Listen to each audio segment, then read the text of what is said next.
युवाहरू सामान्यतया मोज मस्तीमा इन्टरटेनमेन्टमा जिन्दगीलाई खपाइरहेको हुन्छन् संसारभरमा।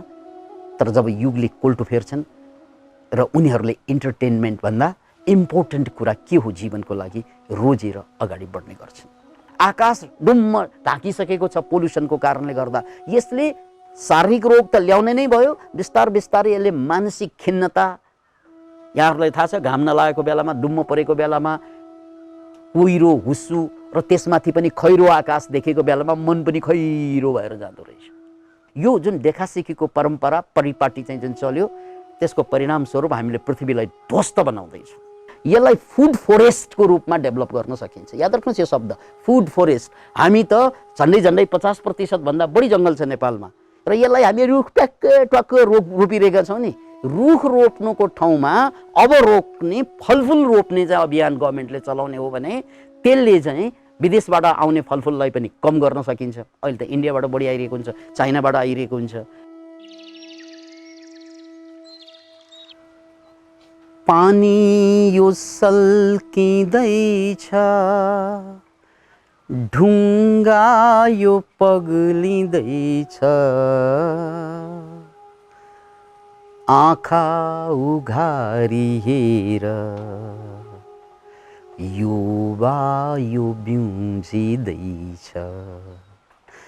पानी यो सल्किँदैछ, ढुङ्गा यो पग्लिँदैछ, आँखा उघारी हेर, युवा यो बिउजिँदैछ। पानी सल्कनु असम्भव प्राय कुरा,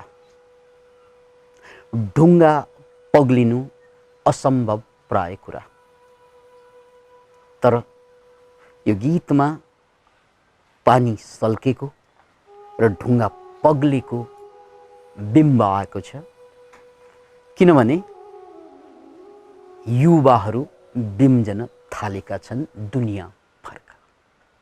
सामान्यतया युवाहरू मोज मस्तीमा र बाँकी युवाहरू परम्परागत रूपमा जे चलिरहेको छ त्यसलाई धान्नुमा जीवनलाई धन्य ठानिरहेको हुन्छ। तर कहिलेकाहीँ युगले कोल्टो फेर्छ, त्यो बेला युवाहरूले त्यो काम रोज्न थाल्छन् जुन परम्परागत रूपमा चलिरहेको हुँदैन। युवाहरू सामान्यतया मोज मस्तीमा इन्टरटेनमेन्टमा जिन्दगीलाई खपाइरहेको हुन्छन् संसारभरमा। तर जब युगले कोल्टो फेर्छन् र उनीहरूले इन्टरटेनमेन्ट भन्दा इम्पोर्टेन्ट कुरा के हो जीवनको लागि रोजेर अगाडि बढ्ने गर्छन्। प्रसङ्ग उप्काउन चाहन्छु इटालीबाट। भर्खरकै समाचार अनुसार इटालीका विद्यार्थीहरू, ग्रेजुएट विद्यार्थीहरू, 101 विद्यार्थीहरू सरकारी जागिर खोज्नुभन्दा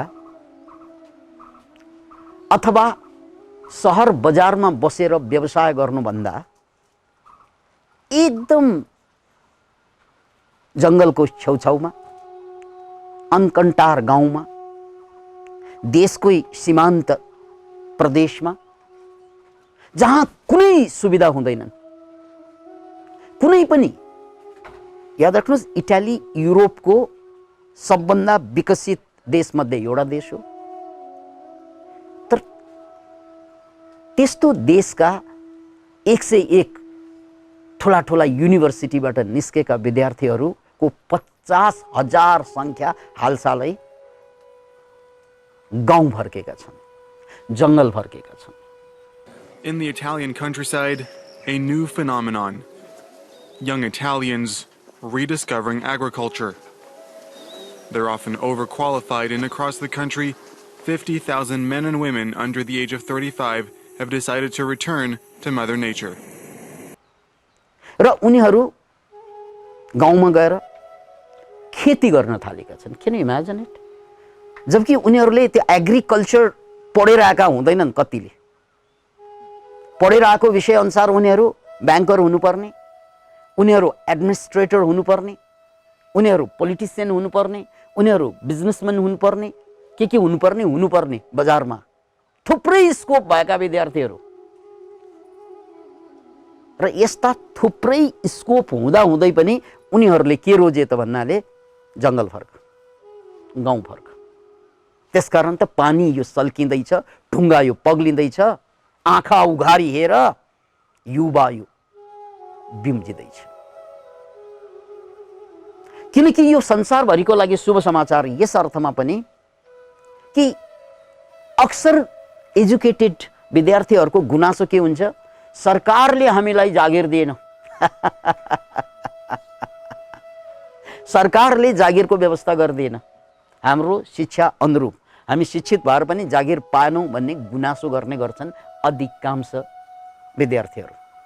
तर यहाँका योग्य भन्दा योग्य विद्यार्थीहरू सरकारसँग गुनासो नगरिकन, किनकि त्यहाँ जागिर मजाले पाउने खालका विद्यार्थीहरू पनि जागिर रोज्ने होइन, काम यस्तो गर्नुपर्छ जसले आफूलाई स्वास्थ्य, आफूलाई शान्ति र सम्पत्ति, यी तीनै कुरा एकसाथ प्राप्त होस्। काम यस्तो रोज्नुपर्छ, तनमा स्वास्थ्य, मनमा शान्ति र गोजीमा सम्पत्ति, यो तीनैवटा कुरा एकसाथ जोडिने, एकसाथ पाउने रोजगार सरकारले दिएन भने आफूले निर्माण गर्न सकिन्छ।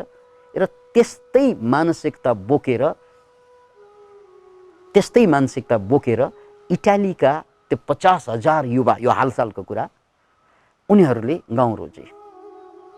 र गाउँमा उनीहरूले के गरे त भन्नाले नेचुरल जीवन बाँच्ने, किनकि उनीहरूले बुझिसकेका छन् यो सुख जीवनको खोज हो, मान्छेको सुख सभ्यताको खोज हो। तर सम्पत्तिबाट सुख 10% मात्रै पाइन्छ, सभ्यताबाट सुख 10% मात्रै पाइन्छ, 90% सुख त भित्रैबाट आउने कुरा हो। यो रिसर्चबाट प्रमाणित भएको कुरालाई उनीहरू आत्मसात गर्दै जङ्गल फर्कँदैछन्, गाउँ फर्कँदैछन्। यो राष्ट्रको लागि, उनीहरूको राष्ट्रको लागि त शुभ समाचार नै बन्यो। र यसबाट उत्प्रेरित भएर संसारभरका विद्यार्थीहरू बिस्तारै यो परिपाटीलाई पछ्याउन थालेका छन्। यो विश्वको लागि सुखद समाचार हो, किनकि सहर भनेको कति भयानक हुन्छ भन्ने कुरा अहिले भर्खरै हामीले भोगिरहेको यो नेपालको र विशेष गरी काठमाडौँको चितवन जस्तो ठुल्ठुला जुन सहर छ, त्यहाँ आँखा उघार्न गाह्रो भइसक्यो पोल्युसनको कारणले गर्दा। त्यहाँ फोक्सोको प्रब्लम बढ्दो छ दिनानुदिन पोल्युसनको कारणले गर्दा। आकाश डुम्म ढाकिसकेको छ पोल्युसनको कारणले गर्दा। यसले शारीरिक रोग त ल्याउने नै भयो, बिस्तारै यसले मानसिक खिन्नता, यहाँहरूलाई थाहा छ घाम नलागेको बेलामा, डुम्म परेको बेलामा कुहिरो, हुस्सु र त्यसमाथि पनि खैरो आकाश देखेको बेलामा मन पनि खैरो भएर जाँदो रहेछ, राइट? त्यो मुडलाई अफ गर्दो रहेछ। र यो सबै किन भएको त भन्नाले कि पढे लेखेका विद्यार्थीहरू भन्नाउँदाहरू गाउँ ठाउँ सबै छोडेर काठमाडौँमा घट्टा खनिन थाल्यो। ठुला बजारमा घट्टा खनिन थाल्नुको परिणाम के भयो त भन्नाले यो सबैलाई वाहन चाहिने, सबैलाई बाइक चाहिने, सबैलाई गाडी चाहिने, जसरी पनि चाहिने, घुस खाएर पनि, बेइमानी गरेर पनि, लुटेर ठगेर जसरी पनि चाहिने, देखासिखीमा चाहिँ छोराछोरीलाई पनि चाहिने, जसलाई कुनै कामै छैन पब्जी खेलेर बस्छ उसलाई पनि चाहिँ निस्केपछि गाडी, निस्केपछि बाइक चाहिने। यो जुन देखासिखीको परम्परा परिपाटी चाहिँ जुन चल्यो, त्यसको परिणामस्वरूप हामीले पृथ्वीलाई ध्वस्त बनाउँदैछौँ। र पृथ्वी त बिस्तारै कमजोर हुँदै गइरहेकै छ। अहिलेको समयमा ग्लोबल वार्मिङले वार्निङ चाहिँ दिइरहेको छ। Global warming is global warning क्या। र यो वार्निङ के हो भन्ने कुरा, ग्लोबल वार्मिङ के हो, अन्टार्क्टिकाको हिमाल पग्ल्यो, हिउँ पग्ल्यो भनिरहँदा हामीलाई अलिक टाढाको कुरा जस्तो लाग्छ। अहिले आएर चाहिँ हामीले यो हप्ताभरिमा जुन टुवालो, ठुलो धुवाँ, आँखाको दुखाइ, दमको रोगीहरूको सङ्ख्या बढ्नु, ब्रोङ्कियल आजमाका रोगीहरू बढ्नु, यो सबैबाट भोगिसकेका छौँ कि हामीले शिक्षाको नाउँमा जुन कुरा सिकेर आयौँ त्यसले थप सभ्यतालाई, थप मानव सभ्यतालाई खतरा पुर्याउने मात्रै काम गरिरहेको छ, थप वातावरणलाई चाहिँ बिगार्ने मात्रै काम गरिरहेको छ, थप समाजका मान्छेहरूलाई मानसिक रूपमा, शारीरिक रूपमा कमजोर बनाउने मात्रै काम गरिरहेको छ। किनकि हामी पढिसकेपछि सहरमा आउनै पर्ने, पढिसकेपछि गाडी किन्नै पर्ने, बाइक किन्नै पर्ने, what does it mean, right? त्यसकारण हामी उल्टो रुख चढ्ने काम गरिरहेका छौँ र परिणाम अहिले भोगिरहेका छौँ। र यस्तोमा त्यो इटालीका युवाहरूले गरेको काम सारा संसारका मान्छेको लागि प्रेरणा बनिदिएको छ। होइन, सहर त व्यापार गर्ने ठाउँ हो, सहर त पैसा कमाउने ठाउँ मात्रै हो, बस्ने ठाउँ त गाउँ हो, बस्ने ठाउँ त जङ्गल हो। किनकि हाम्रो सुरुवात जङ्गलबाटै भएको, नेचरबाट भएको। त्यसकारण हाम्रो भलाइ, शारीरिक रूपमा भलाइ, मानसिक रूपमा भलाइ र आध्यात्मिक रूपमा भलाइ पनि नेचरमा मात्रै हुन्छ। त्यो नेचर बाहिर चाहिँ हुँदैन भन्ने कुराको एहसास बिस्तार बिस्तारै भइरहेको छ। त्यसकारण यसको नकल इटालीको प्रभाव फ्रान्सका युवाहरूलाई परिरहेको छ। भारतका ठुला ठुला सहर दिल्ली जस्तो महानगरीको सेरोफेरोका विद्यार्थीहरू, थुप्रै विद्यार्थीहरू गाउँ फर्केका छन् र उनीहरूले अर्ग्यानिक खेतीको महत्त्व बुझेका छन्, उनीहरूले नेचुरल खेतीका महत्त्व बुझेका छन्। नेचुरल लाइफस्टाइल, नेचुरल फुड, यो सबै नेचुरल सेटिङमा, किनकि हाम्रो शरीर भनेको नेचरबाट बनेको कारणले गर्दा जति नेचरको नजिक बस्छौँ र नेचुरल उत्पादन हामी प्रयोग गर्छौँ त्यति नै हामी स्वस्थ बन्छौँ। यहाँहरूले सुन्नुभएको होला, काठमाडौँको नजिकै एउटा गाउँ छ जसलाई हामी 5 खाल भनेर चिन्छौँ, काभ्रेमा।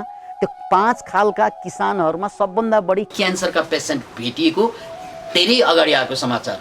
किनकि 5 खालमा तरकारी जुन उत्पादन हुन्छ, काठमाडौँलाई खुवाउने तरकारी, त्यसमा सबभन्दा बढी विषादी प्रयोग गरियो। छिटो पैसा कमाउनु पर्ने, राइट? अनि काठमाडौँका मान्छेहरू त क्यान्सरग्रस्त भए त्यो विषादी प्रयोग गर्नेहरू पनि क्यान्सर प्रयोग भएर ती किसानहरू थुप्रै मरेको समाचार आएका छन् र मर्ने क्रम जारी पनि छ।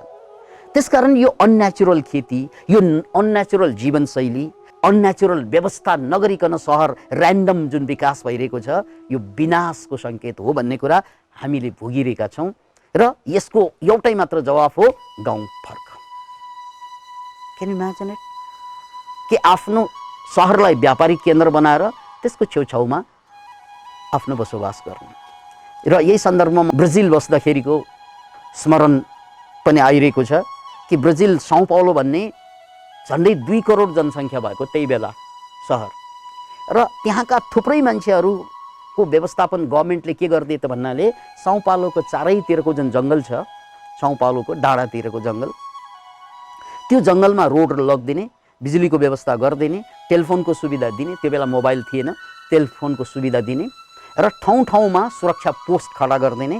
अनि साउ पाउलो बस्ने कोही पनि मान्छेले त्यो जङ्गलमा गएर गभर्मेन्टलाई नाम मात्रको पैसा तिर्ने र काठको घर बनाएर बस्न पाउने। जङ्गल विनाश गर्न पाउँदैन, रुख एउटो काट्न पाउँदैन, गभर्मेन्टले निर्धारण गरेको रुख बाहेक अरू कुनै पनि काट्न पाउँदैन। र त्यसबाट उनीहरूले जङ्गलमा आवास बनाए। अनि के गरे त भन्नाले व्यापार गर्नलाई या चाहिँ काम गर्नलाई सहरमा आउने, 1-1.5 घन्टा ड्राइभ गरेर, र फर्कने काम बस्ने काम कहाँ? जङ्गलमा। यसले त्यो साउ पाउलोको जनघनत्व, आँखा चिम्लिएर बढिरहेको जनघनत्वलाई ठ्याक्कै रोक लगाउने काम गर्यो। नत्र भने कि मान्छेहरू त्यो ट्राफिक जाममा फस्ने, धुवाँको समस्या झेल्ने आदि इत्यादि जस्ता थुप्रै मेन्टल फिजिकल प्रब्लम त त्यहाँ पनि झेलिरहेका थिए। र यसले त्यसलाई बफर जोनको काम गरेर रोक्ने काम गरेको छ। यही काम नै काठमाडौँ या चाहिँ चितवन या ठुल्ठुलो सहरमा गभर्मेन्टले नियम ल्याएर, नीति ल्याएर यही काम चाहिँ सहजै गर्न सकिन्थ्यो। त्यसबाट जङ्गल पनि बचिने, जङ्गलको सुरक्षा पनि हुने र साथसाथै चाहिँ सहरको घनत्वलाई, जनघनत्वलाई कम गर्न सक्ने हुन्छ। र यो कुरा भनिरहँदा अहिलेको कुराको प्रसङ्गलाई मैले फेरि पनि जोडेर कुरा टुङ्गो लगाउनुपर्छ।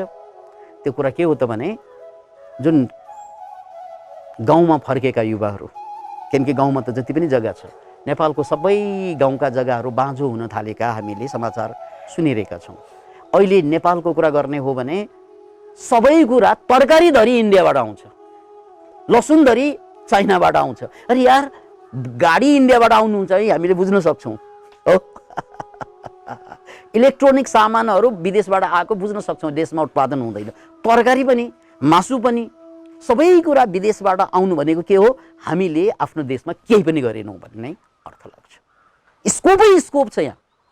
त्यसकारण यहाँका युवाहरू यदि चाहिँ इटालीका युवाहरू जस्तै चाहिँ गाउँ फर्कने हो र अर्ग्यानिक खेती, नेचुरल जीवन, अर्ग्यानिक खेती र त्यहाँबाट उत्पादन भएको जति पनि तरकारीहरू, अदुवाहरू, लसुनहरू, प्याजहरू जो हामीले पाकिस्तानबाट मगाउँछौँ, इन्डियाबाट मगाउँछौँ, चाइनाबाट मगाउँछौँ, त्यो सबै मगाउने काम चाहिँ हामीले उत्पादन गरौँ। यदि गर्ने हो भने हाम्रो स्वास्थ्य, हाम्रो देशको अर्थतन्त्र सबै कुरा मजबुत हुने देखिन्छ। अनि इटालीका विद्यार्थीहरूसँग इन्टरभ्यू पनि लिएको छ। होइन, तपाईहरूले राम्रो जागिर पाउन सक्ने विद्यार्थीहरू तपाईहरू अहिले आएर चाहिँ खेती गर्न थाल्नु भएको छ, नेचुरल जीवन बाँच्न थाल्नु भएको छ। यो उत्पादनको बिक्री वितरणबाट जागिरबाट आउने भन्दा बढी पैसा आइरहेको छ। उनीहरूले हाँसेर जवाफ दिए, सर जागिरबाट हाम्रो हैसियतले जुन जागिर पाउँछ त्यो जागिरमा जति पैसा आउँछ त्योभन्दा डबल फाइदा भइरहेको छ। स्वास्थ्य छँदैछ, ह्याप्पिनेस छँदैछ, शान्ति छँदैछ। यो त बोनस हो, स्वास्थ्य, शान्ति र ह्याप्पिनेस, खुसी, यो त बोनस हो, पैसै डबल भएको छ। Can you imagine it? त्यसकारण यो परिपाटीलाई यहाँका युवाहरूले बुझ्ने हो। बुझ्नै ढिलो भइसक्यो किनकि गाउँ बाँझो भइसकेको छ र यसमा गभर्नमेन्टले, सरकारले नीति यस्तो बनाउनु पर्यो त्यो नीति इटालीको जस्तो नीति होस्।